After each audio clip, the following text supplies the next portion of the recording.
Handy do battle against Michael Majors. Hand in your left, Majors on your right. Death Shadow Mirror, get used to it. We're going to see a bunch of it here this weekend. Very popular deck here in Indianapolis. Do want to mention and thank everyone who is in the room this weekend, as we have sold out another SCG Tour stop. We sold out Baltimore last weekend. Patrick, I know you were part of that fantastic tournament. This weekend we are here in Indy, where we have 900 players in the room. We are all sold out. And for those of you who will be attending Dallas in just a couple weeks, and we know that Dallas, you players in Texas, you bring the heat. It's always, if it's not sold out, then it's because we didn't have a cap. Yeah, yes. That's been my experience at Dallas. So if you're planning to attend the Modern Open in Dallas, you better sign up right now and get that out of the way, because Dallas shows out. They do. When we go. Majors is already down to, well, 13. Let's make it 13. Take a look at Emma Handy's hand. Thoughtseize, Godless Shrine, Death Shadow, Tarmogoyf, Fatal Push, Inquisition of Kozilek, and Wooded Foothill. So a good hand here from Emma. No question. See if Majors can poke a hole in it. So Majors' deck is, even though a lot of the similar tools are here, I think Majors is a bit of, he's kind of the beatdown in this kind of matchup. Handy is going a little bit deeper here and has a main deck copy of Ranger of Eos, which is very powerful if the game drags out, but I believe the game is unlikely to drag out. She also has a main deck copy of Shriekmaw, which is a bullet she can find with Traverse and kill Tarmogoyf at least.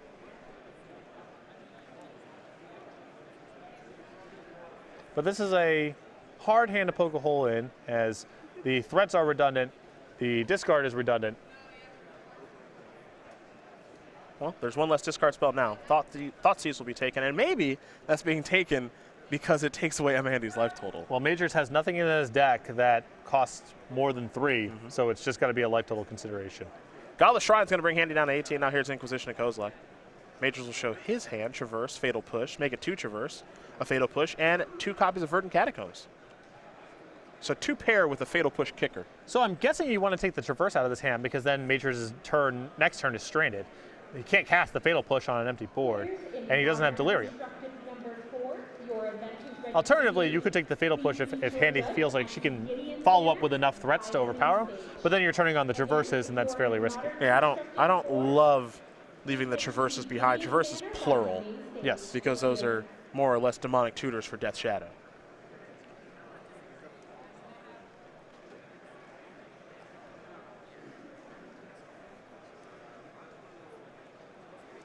We'll see what Handy does want to select here, however. I don't know. There is some pretty big appeal. It's close, right? Because the push matters. All these cards matter. I feel like there's some value in stranding Majors' next turn from an efficiency standpoint. Sure.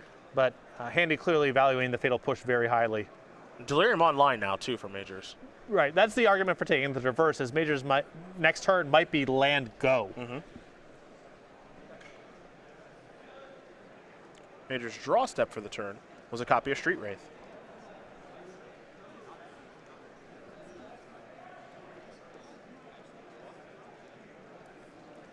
Major's going to fall down to 12. It might be 10 here in just a moment. We'll find out, as he does sacrifice a Verdant Catacombs. Are we hunting for Blood Crypt? Yes. Yes. Down to 10. Green, red, and black mana available here for Michael. Cycle Street Wraith, going to bring him down to 8. And you can tell a lot of crafting went into this deck too, because you don't just show up to a tournament with a red beatdown deck and not have Lightning Bolt in it unless you put in a lot of work. That's true. Lightning Bolt, Gender, and Auto include, but this is more of a weird Jund deck. I mean, this almost seems like the new build of Jund. You know, instead of seeing the Dark Confidant, Liliana of the Veil, you know, grind you out, scavenging you style Jund deck, this might just be the new Jund deck in this format. It has shades of being able to play a deeper game. It's not all in beatdown. There's no copies of Become Immense. And you have some Planeswalkers and Kolaghan's commands. But obviously this is very different than the typical Jund deck that's, you know, in the market for things like Olivia Voldaren and Huntmaster of the Fells. Yeah. Majors is down to 8 down, which means he has a 4-4, 13 minus 8, 5-5 Death Shadow on the battlefield. And you can tell playing these games in the mirror match is quite intricate, because Usually, you're just trying to time your threats and your removal spells the right way and take the right stuff with discard. The problem is that if your opponent ever has an opportunity to attack with a threat, it's probably just lethal. So the management's a lot more complicated than it typically is. There's a lot of matches where it's, you're thinking to yourself, okay, I can take a hit. Just out of the function of mana efficiency.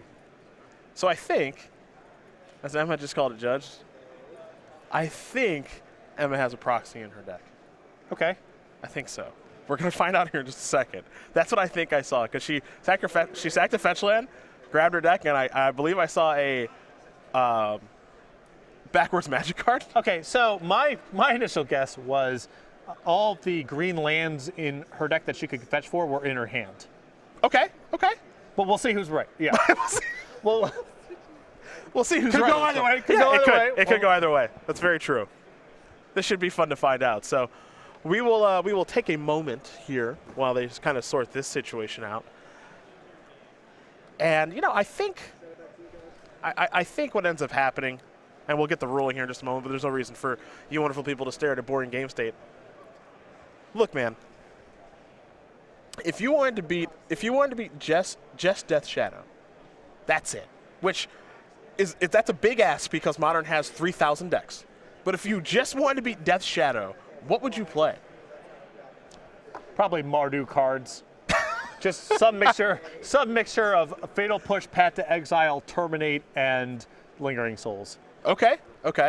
Maybe throw some Planeswalkers in the mix there somewhere. Yeah, that would be. I'm not saying that deck would necessarily be good, but intuitively that would be my starting point. Okay, just a lot of spot removal. You got Fatal Push and Path will take care of Death Shadow and Tarmogoyf every time. Yep. And then you need a way to be able to kind of handle the Planeswalker portion of the deck. Yeah, maybe the Ranger of Eos, like engine for lack of a better term. But you think that maybe Mardu would be able to do that? Maybe. I mean, I think that the 3-color good stuff decks seem to me like they have the right tools because being able to play at instant speed, having removal spells, and having chump blockers, having sweepers, Damnation, Supreme Verdict, whatever it may happen to be, that to me feels like the right recipe. And I think that there's a variety of 3-color decks that have the tools to do that, be it Grixis, be it Abzan, be it Jeskai, and maybe other builds that people don't really play. Okay. It's an interesting ask because, we're going to work ourselves into this part of the tournament here, I think. Now, I already knew that Jerry and Sam were playing the deck. Justin Cohen, Sam's roommate, fantastic Magic player, is here. I know he's playing the deck. Yep. I would be very shocked if he's not. He has played Lantern before, just like Sam, but I'm almost positive Justin is playing Death Shadow. And now you've got Emma playing the deck, and you've got Michael Majors playing the deck. And that's 5 big-name players in the room that are playing it, and I imagine there are more people who are playing it. Yeah, we talked to Kyle Bogmans this morning. I was talking with him during the week because he was thinking about playing Revolt Zoo, and then this morning he wasn't able to get in the tournament because it sold out, but he was like, yeah, I was just going to play Death Shadow. Right. Andrew Ellenbogen, a friend of Kyle's from the Ann Arbor area, who's a very skilled player with multiple Grand Prix top 8s, he is playing Death Shadow. A lot of people are playing this deck this weekend. Now, the tough part is if you came to this tournament saying, you know what, I'm just going to try to beat Death Shadow, you risk losing to a lot of other decks because Modern has so many different decks. Yes, many of the decks that I'm listing as being hypothetically very good against Death Shadow, for example, have no game against Tron. Sure. So it's really hard to beat everything, and that's sort of the way that Modern works. It's a very large card pool. The very proactive linear decks are powerful. All of them require different tools, and so you get to make a list of 10 decks, and you get to say, I get to be good against 7 of these or 6 of these, but you don't get all 10. And, that's true. And if you got all 10, then we would be talking about bannings because that would be the only thing to be doing. So you can be very heavily metagamed towards beating this deck. Fortunately, a lot of the cards that you would want are good on their own, like Path to Exile, Fatal Push, Lingering Souls. They're not just good in this matchup. But there is a lot of risk with playing cumbersome 3-color control decks because they don't line up very well against some of the other proactive decks in the format. Okay. Well, we do have our update and our ruling, so we're going to head on down the feature match area. Emma has received a game loss for having a proxy. That's a no-no once the tournament does start. Both players with a bit of a smile. I would be laughing too. Yep. It is rather humorous. Majors will take it however we can get it. Of course. I believe it was a copy of Tarfire, I think. Yeah. A copy of Tarfire. Fun of. The one of Tarfire? One of Fun of. Look, that's a hard one to find. Pretty important to the deck, too. A little tribal instant there. So that problem is solved. And now we can take a look at the sideboards here for these two players. We will start with Emma Handy. She'll be on the play with 3 Fulminator Mage, 3 Lingering Souls, 2 Abrupt Decay, 2 Surgicals, bunch of 1-ups here in Collective Brutality. Bitter Blossom, that's nice. Nihil Spellbomb, a Aethersworn Canoness, and a Kataki War's Wage. I like the mixture of decays and lingering souls here. The other one I was, is Collective Brutality efficient enough for this matchup? My instinct is no, because it's just not good enough against the creatures. But I suppose there's an argument for just another discard spell as well. My instinct, though, is just Lingering Souls and Abrupt Decay. Other side of things here for Michael Majors. He's also got 3 Fulminator Mages, 3 Surgical Extraction, 2 Ancient Grudge, 2 Collective Brutality, a Liliana Last of Kozilek's Return, Maelstrom Pulse, Big Game Hunter, Abrupt Decay, very close to what Jerry T's doing. Yeah, I like the one copy of Abrupt Decay. The Big Game Hunter seems great in this matchup. Maybe the matchup's a little bit too fast for things like Maelstrom Pulse and Liliana Last of, especially if you're on the draw. But the Abrupt Decay and the Big Game Hunter seem great. Those are the options there for both players. So as they get ready here for game number 2, it's time for our favorite promotion, SCG Game Night. Okay, here we go. Patrick doesn't know. He hasn't been. When's the last time you were in the booth? I have seen the Corgi Firewalker. Yes, of course. Corgi Firewalker, adorable. Lots of fun is the Corgi Firewalker. That's available in February. Not a lot of time left to get that one, but as we make our way into March, I'll let you take over. In March, we have this one I also have seen. I have seen the Pig Through Time. Okay. And we have the April kit lined up. We do. It is Fleece Keeper. It's great. An homage to Peacekeeper. Anyway, go to starcitygames.com/game night for more information and find the game night closest to you. Source if you want to get signed up for game night. Contact your Star City Games in-store play representative. We learn a little bit more about Michael Majors as he is currently up a game here. Is the gentleman from the Georgia area. Michael, number 20 right now on the SCG Tour leaderboard. 25 years old from Evans, Georgia, with 6 open top 8s, 1 open win, an invitational top 8 to his name as well. He aspires to own an Applebee's franchise. You think that's a joke? It's not. He's an amateur kayak enthusiast, and he is quite the reader. And he loves to watch himself some speed runs on Twitch, as I learned when I stayed with him in Roanoke before I moved back to Seattle. We watched a very compelling GoldenEye speed run where apparently there's a glitch in the game where one player, you can play in just campaign mode, one player on one controller can do the shooting, and the other player can do the scrolling with the C buttons. Okay. So these guys were speedrunning it together, and one is just only doing like the shooting with the Z button and the joystick, and the other one is doing only strafing with the C buttons. It's incredible. That's sweet. It's unbelievable. It's the best speedrun I've ever watched in my entire life. I cannot recommend it highly enough. I can't think of the name of the guy from Canada who does the speed. Like, it's a 2-person thing. But one of the guys, very passionate, should be a leader of men and women. Should be, for sure. He's unbelievable. He keeps his teammate pumped up, the crowd pumped up. Has good pace a lot. He sounds cool. I would still never watch that. But you would. Did you play GoldenEye when you were a kid? Of course. Okay, so I thought I wouldn't watch it either. Majors turned it on. I immediately got entranced, and I was fully in. Yeah. You would be in. Trust me. You would be in. Plus, it's not that long. It's like 30 minutes. It's not that long.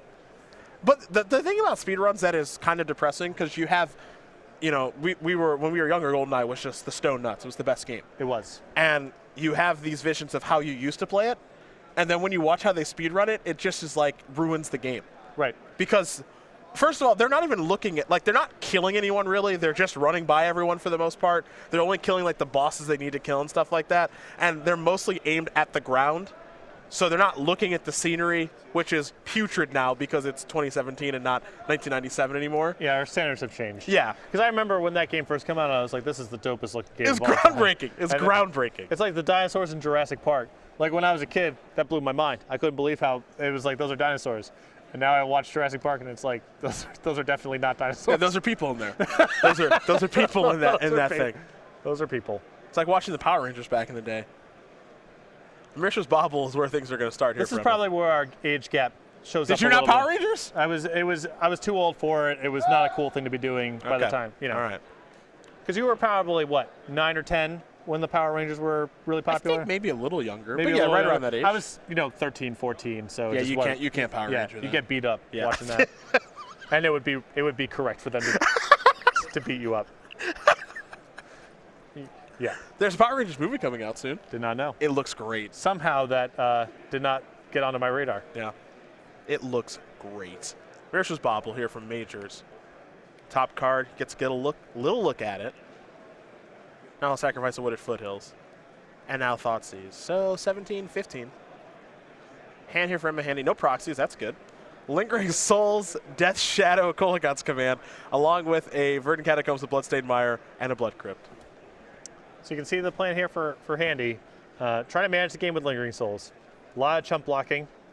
Threats in the air that mages can't block. Good against removal spells. Susceptible to Liliana the Last Hope. But a powerful option for the matchup. We'll see what Majors does want to select here in just a moment. Interesting question here on Twitter. Patrick, what's your opinion on how Fatal Push has changed Modern and Eternal formats in general? You okay with that card? I am. I mean, it's they're spending a lot of power points there, but Modern, I think, needs more one-mana interaction. And it's a relatively healthy card for Standard because Revolt's not free to trigger like it is in Modern because of fetch lands. And also, people play with 5-mana creatures. Yeah. So there's sometimes where it's just the wrong answer to have. And then in the faster formats, well, there's a lot of crazy things going on. And a couple tools that are powerful that can help slow the game down. I think it's good for the format.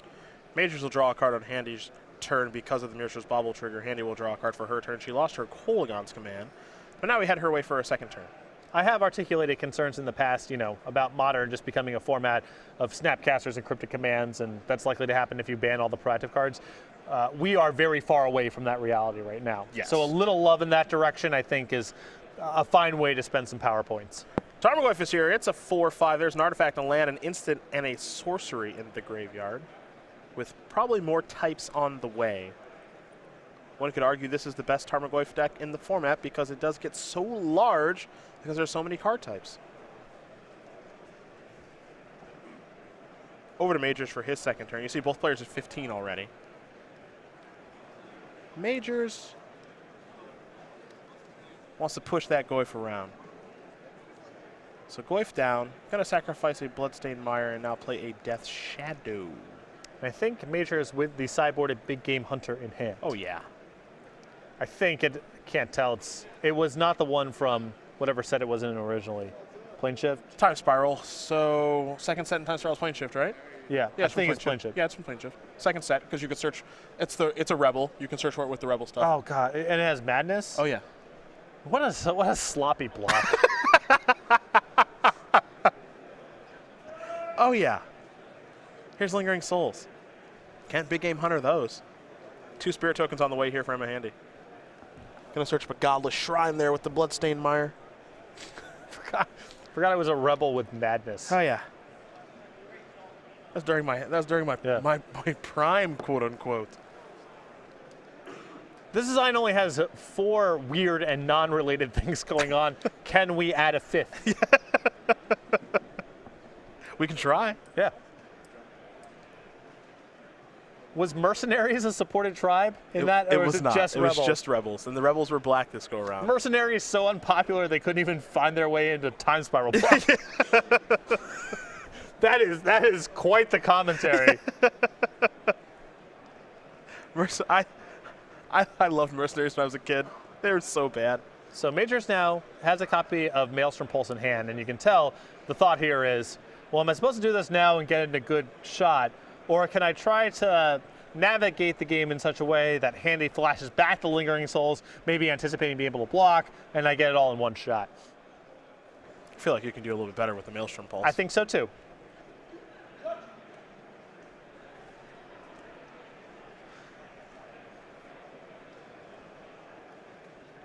But a lot of decisions here because Majors also has a copy of Tarmogoyf in hand. I think another copy of Death Shadow too. And if Michael has never played this deck before and simply copy-pasted a list from Jerry Thompson, yeah, he's got to do this little dance of what am I trying to accomplish? How am I going to go about accomplishing it? Because this is no easy deck to play. Yeah, this is all these scenarios are still very heavy on math. Going to play Wooded Foothills and come across with the Death Shadow.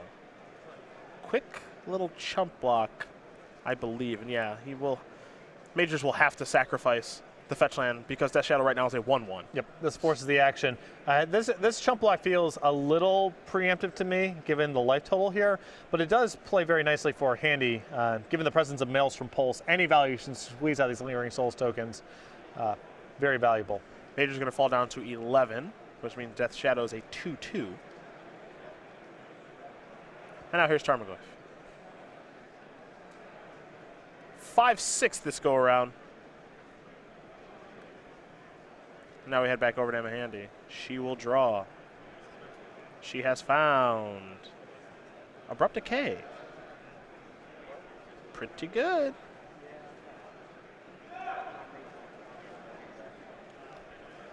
I mean, on the table, that leads itself to a pretty natural Flash Souls, Abrupt Decay turn if she wants it.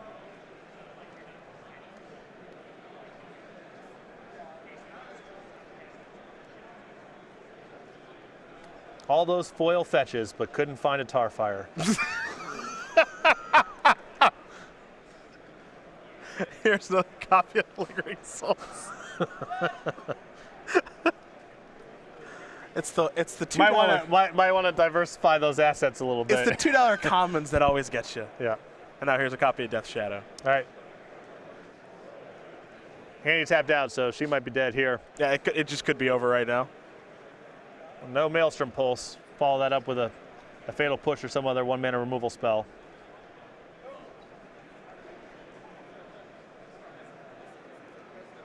Majors with a couple fetch lands in hand here. What's so interesting about this deck, too, is that Big Game Hunter also in hand. Thump! Yes. We got to take a look at the BGH. Creature Rebel. We don't see this one a ton, but it's actually pretty darn good right now as it took care of 4/4 Death Shadow. Now Tarmogoyf from Death Shadow are going to come in. Human Rebel Assassin. Does a lot. Does a lot, actually. Look at all that action. When it comes into play, destroy target creature with power 4 or greater. Cannot be regenerated. Madness for a single black. 3-mana 1/1. There you go. I don't even know what the... So what's this an homage to? What's that white creature that taps to kill a 4 or greater? Intrepid Hero. Intrepid Hero. Yeah. But it's not really an homage to that, though. Right, because it's also has madness and is a rebel. Yeah, it's just its own card. Right. It's just its own card. Look at that slimy creature. Yep. I lost a lot of games to Intrepid Hero when I played Blue-Green Madness. Yep. Just gunning down my Roar of the Worm tokens. Looks like Major's going to sacrifice a fetch land here. Going to get a Stomping Ground. What do you think the odds are that we've ever had, that the pilots have had a Collective Brutality discard my Big Game Hunter madness? Whew, whew. I can only hope that we get to see that happen this weekend for the full blowout. Handy will draw. It's a fetch land, I believe. Remember, right now, 2 Lingering Souls in the graveyard, Abrupt Decay in hand, and Major still has not cast that Maelstrom Pulse, setting it up for a way to clean out all the blockers. Yeah. I mean, and now this is the decision point here is, does Handy just attack, flashback the 2 copies of Lingering Souls, hope to hold off and kill, or leave up the Abrupt Decay out of respect for an effect that gives trample, or some Maelstrom Pulse or some way to clear out all the tokens? Attack for 2 in the air is going to bring Majors down to 5, which means Death Shadow will grow a little bit. Lingering Souls will bring along 2 more Spirits, but this Maelstrom Pulse is going to be a real backbreaker here. No doubt about it. Even with the Abrupt Decay at the ready, which is a nice card to have. It's still lethal here, if even through 1 removal spell. We've been informed the second set in Time Spiral. Planar Chaos. Planar Chaos, excuse me. Yes. Judge Patrick Nelson to the stage. Plane Shift is the second set. It's before Apocalypse. Yeah, that's right. What was the first set in Epilogue? Invasion. Invasion? Yeah, IPA, you're right. Thank you. Is that a discard spell? Timely. Now we know the coast is clear. Yep. Abrupt Decay is going to kill Death Shadow. Majors does not mind that because Pulse is going to take care of these spirits, and that will take care of Emma Handy. Michael Majors is going to win this match here over Emma Handy. 2-0. The Death Shadow Mirror goes to the player on the right, and for Majors, number 20 on our SCG Tour leaderboard. Good start for him coming off that bye. He's 2-0. Deck looks good. Oh, does it? Not a ton of commentary or context to provide on top of that one because it was a mirror-ish sort of matchup.